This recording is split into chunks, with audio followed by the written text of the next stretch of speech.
स्त्री के रूप में ताड़का एक घोर पाप है और पाप को नष्ट करने में कोई पाप नहीं होता।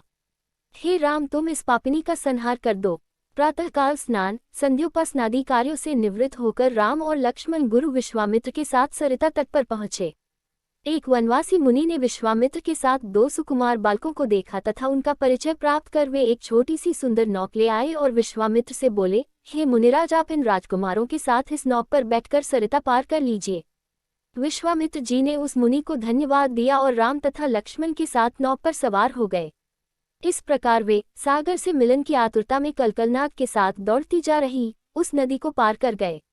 नदी के उस पार एक भयानक वन था। उस वन को देखकर राम बोले, गुरुदेव, यह वन तो बड़ा भयंकर है।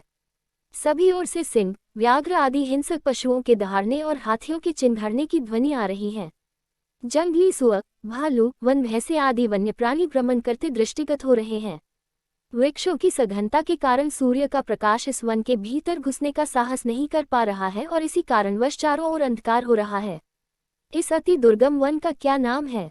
राम के इस प्रश्न का उत्तर विश्वामित्र ने इस प्रकार दिया, हे राघव, पूर्व काल में इस स्थान में वन न होकर मलदा और करोप नाम के 2 बड़े समृद्ध राज्य हुआ करते थे। दोनों ही राज्य ऊंची ऊंची अट्टालिकाओं, वीथिकाओं तथा सुंदर पथों से सुशोभित थे तथा धन धान्य और समृद्धि से परिपूर्ण थे।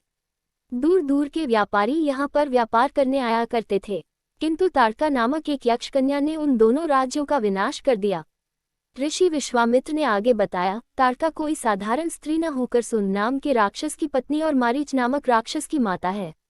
उसके शरीर में 1000 हाथियों के बराबर बल है और वह अत्यंत पराक्रमी और शक्तिशाली है। इस प्रदेश को नष्ट करने के पश्चात ताड़का ने अपने पुत्र मारीच के साथ मिलकर यहाँ के समस्त निवासियों को मारकर खा डाला। अब उनके भय से यहाँ 2-2 कोस दूर तक किसी मनुष्य की परछाई भी दिखाई नहीं देती।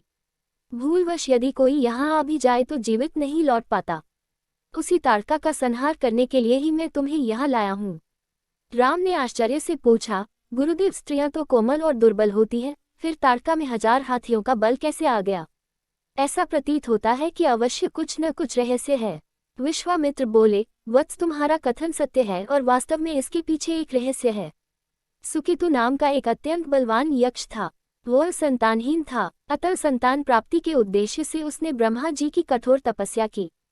उसकी तपस्या से प्रसन्न होकर ब्रह्मा जी ने उसे संतान होने का वरदान दे दिया। परिणामस्वरूप ताड़का का जन्म हुआ। सुकेतु के द्वारा ताड़का के अत्यंत बली होने का वर मांगने पर ब्रह्मा जी ने उसके शरीर में 1000 हाथियों का बल दे दिया। विवाह योग्य आयु होने पर सुकेतु ने ताड़का का विवाह सुन नामक राक्षस से कर दिया और उससे मारीच का जन्म हुआ। मारीच भी अपनी माता के समान बलवान और पराक्रमी था। वह सुन राक्षस का पुत्र होकर भी स्वयं राक्षस नहीं था, किंतु बाल्यकाल में वह बहुत उपद्रवी था। ऋषि मुनियों को अकारण कष्ट दिया करता था। उसके उपद्रवों से त्रस्त होकर एक दिन अगस्त्य मुनि ने उसे राक्षस हो जाने का शाप दे दिया। अपने पुत्र के राक्षस गति प्राप्त हो जाने से सुंद अत्यंत क्रोधित हो गया और अगस्त्य ऋषि को मारने दौड़ा। इस पर अगस्त्य ऋषि ने शाप देकर सुंद को तत्काल भस्म कर दिया। अपने पति की मृत्यु का बदला लेने के लिए ताड़का भी अगस्त्य ऋषि पर झपटी।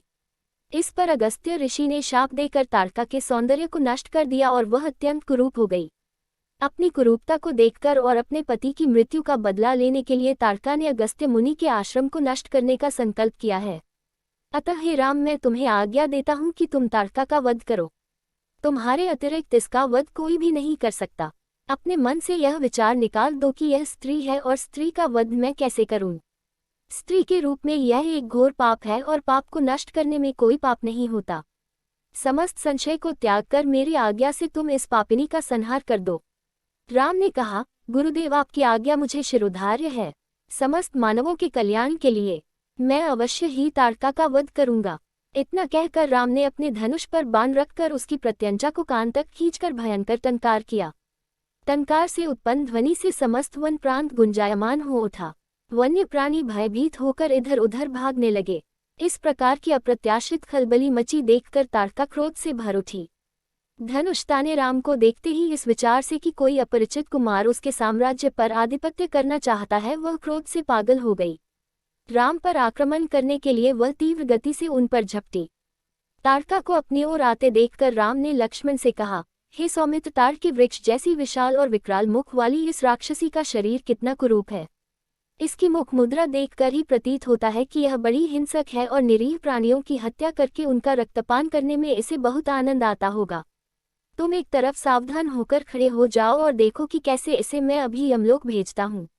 विकराल देहधारिणी ताड़का अपने बड़े बड़े दांत चमकाती, भुजाओं को फैलाए हुए द्रुतगामी बिजली की तरह राम और लक्ष्मण पर अत्यंत तीव्रता के साथ झपटी।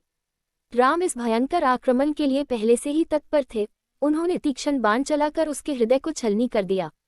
उसके वक्षस्थल से गर्म गर्म रक्त की धारा प्रवाहित हो उठी। वह आक्रमण करने के लिए पुनः टूट पड़े। इससे पूर्व ही राम ने एक और बाण चला दिया जो सीधे उसके वक्ष में जाकर लगा। वह पीड़ा से चीखती हुई चक्कर खाकर भूमि पर गिर पड़ी और अगले ही क्षण उसके प्राण पखेरु उड़ गए। राम के इस रण कौशल और ताड़का की मृत्यु से ऋषि विश्वामित्र अत्यंत प्रसन्न हुए। उनके मुख से रामचंद्र के लिए आशीर्वचन निकलने लगे। गुरु की आज्ञा से वहीं पर सभी ने रात्रि व्यतीत किया। प्रातःकाल उन्होंने देखा कि ताड़का के आतंक से मुक्ति पा जाने के कारण उस वन की भयंकरता और विकरालता समाप्त हो चुकी है। कुछ समय तक उस वन की शोभा निहारने के उपरांत स्नान पूजन से निवृत्त होकर वे महर्षि विश्वामित्र के आश्रम की ओर चल पड़े।